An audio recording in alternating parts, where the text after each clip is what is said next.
नमस्कार साथियों, यह है दिल्ली सल्तनत का पार्ट 2 जिसके अंतर्गत हम तुगलक वंश, सैयद वंश और लोदी वंश के बारे में अध्ययन करेंगे। तुगलक वंश के अंतर्गत गयासुद्दीन तुगलक, मोहम्मद बिन तुगलक और फिरोज़ शाह तुगलक तथा सैयद वंश के अंतर्गत खिज़्र खां, मुबारक शाह, मोहम्मद शाह और आलम शाह तथा लोदी वंश के अंतर्गत बहलोल लोदी, सिकंदर लोदी और इब्राहिम लोदी के बारे में अध्ययन करेंगे। पिछले वीडियो में पार्ट 1 में हमने अध्ययन किया था गुलाम वंश व खिलजी वंश के बारे में। तो वीडियो की शुरुआत करने से पहले हम आपसे रिक्वेस्ट करेंगे, अगर आप चैनल पर नए हैं तो चैनल को सब्सक्राइब कर लें व बेल आइकन को प्रेस कर लें ताकि आने वाले वीडियो का नोटिफिकेशन आपको मिलता रहे। तो चलिए वीडियो की शुरुआत करते हैं।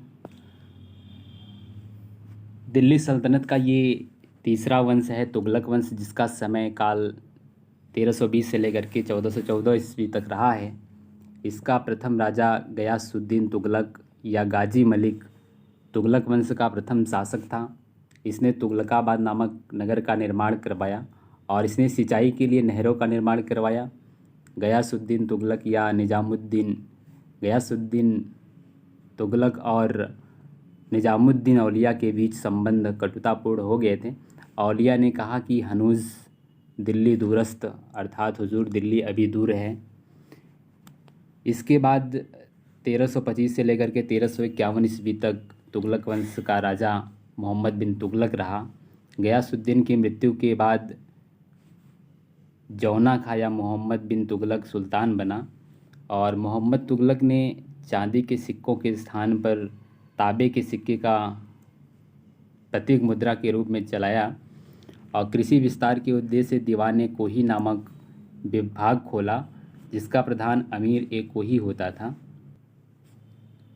मोरक्को यात्री इब्न बतूता सुल्तान मोहम्मद बिन तुगलक के शासनकाल में 1333 ईस्वी में दिल्ली आया था और इब्न बतूता ने अपनी यात्रा वृत्तांत अरबी भाषा में किताब उल रेहला नामक ग्रंथ में लिखा है। और मोहम्मद बिन तुगलक की कुछ प्रमुख योजनाएं थी जिनको जान लेते हैं। पहला है दोआब कर में वृद्धि, राजधानी में परिवर्तन, राजधानी दिल्ली से देवगिरीस ने की थी, और सांकेतिक मुद्रा का चलन। मोहम्मद बिन तुगलक के शासनकाल में हरिहर और बुक्का नामक दो भाइयों ने दक्षिण में 1333 ईस्वी में स्वतंत्र राज्य विजयनगर की स्थापना की थी। ये प्रश्न कई बार बनता है कि विजयनगर की स्थापना किसने की थी, तो हरिहर और बुक्का नामक दो भाइयों ने की थी मिलकर के। सुल्तान के निधन पर बदायूनी लिखता है, सुल्तान को उसकी प्रजा से और प्रजा को अपने सुल्तान से मुक्ति मिल गई। 1351 ईस्वी में मोहम्मद बिन तुगलक की मृत्यु के बाद उसका चचेरा भाई फिरोज शाह तुगलक ये सुल्तान बना। अब जान लेते हैं फिरोज शाह तुगलक, जिसका समय काल 1351 से 1388 ईस्वी तक रहा है।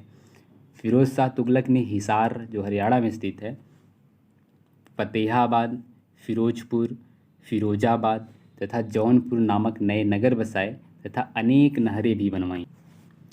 सर्वप्रथम लोक निर्माण विभाग की स्थापना का श्रेय फिरोज शाह तुगलक को ही दिया जाता है। हब ए सर्ब अर्थात सिंचाई कर लगाने वाला दिल्ली का यह प्रथम सुल्तान था।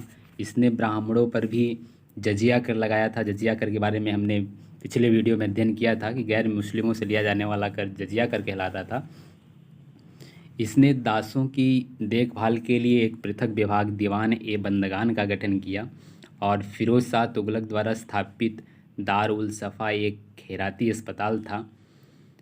फिरोज तुगलक ने अपनी आत्मकथा फुतूहात ए फिरोज शाही की रचना की। इसने अद्धा एवं विख नामक सिक्के जारी किए जो तांबे एवं कांसे से निर्मित थे। नसीरुद्दीन महमूद तुगलक वंश का अंतिम शासक था और इसी के शासनकाल में तैमूर ने भारत पर आक्रमण 1398 ईस्वी में किया था। दिल्ली सल्तनत का चौथा वंश सैयद वंश है और इसके बारे में हम देखते हैं। सैयद वंश के संस्थापक खिज़्र खां ने मंगोल आक्रमणकारी तैमूर को सहयोग प्रदान किया था और खिज़्र खां को तैमूर ने पश्चिमोत्तर सीमा अर्थात लाहौर, मुल्तान और दीपालपुर का गवर्नर बनाया। खिज़्र खां ने सुल्तान की उपाधि धारण नहीं की, वह रैयत ए आला की उपाधि से ही संतुष्ट रहा। खिज़्र खां के उपरांत मुबारक शाह 1421 से लेकर के 1434 ईस्वी तक शासक बना और सैयद वंश का अंतिम शासक आलम शाह रहा। 1445 इसका समय काल 1445 से 1451 ईस्वी तक रहा है। टाइपिंग में मिस्टेक हो गई है। और आलम शाह 1451 ईस्वी में सरहिंद के गवर्नर बहलोल लोदी के पक्ष में गद्दी छोड़कर बदायूं चला गया, जहाँ 1476 ईस्वी में इसकी मृत्यु हो गई। अब अंतिम वंश दिल्ली सल्तनत का लोदी वंश आता है। इसकी स्थापना बहलोल लोदी ने 1451 ईस्वी में की थी। बहलोल लोदी ने जौनपुर राज्य को दिल्ली सल्तनत में मिला लिया और इसका उत्तराधिकारी जो है वो सिकंदर लोदी था।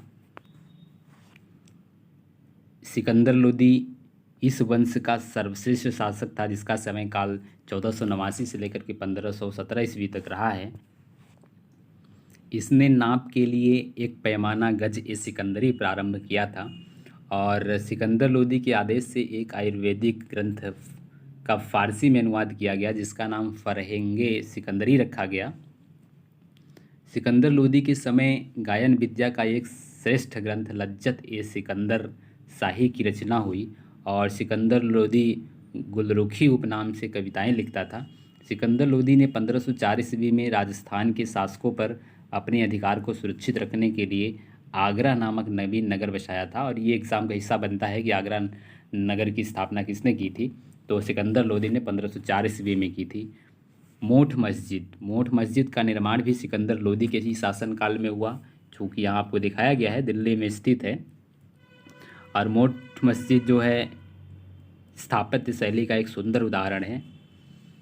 सिकंदर लोदी के बाद इब्राहिम लोदी शासक बना और यह लोदी वंश का अंतिम शासक था। इब्राहिम लोदी और राणा सांगा के बीच 1528 ईस्वी में खतौली का युद्ध हुआ, जिसमें इब्राहिम लोदी की पराजय हुई। इब्राहिम लोदी और बाबर के बीच में भी एक युद्ध हुआ, पानीपत का प्रथम युद्ध जिसको बोलते हैं, और इसमें इब्राहिम लोदी की पराजय हुई और इब्राहिम लोदी की पराजय के साथ साथ ही दिल्ली सल्तनत का भी अंत हो गया। तो साथियों, ये रहे दिल्ली सल्तनत से संबंधित महत्वपूर्ण तथ्य, जिसको हमने 2 पार्ट में बांट करके इसका अध्ययन किया है। उम्मीद करते हैं आप सभी को वीडियो पसंद आया होगा। यदि वीडियो पसंद आया है तो इसको लाइक करें, शेयर करें।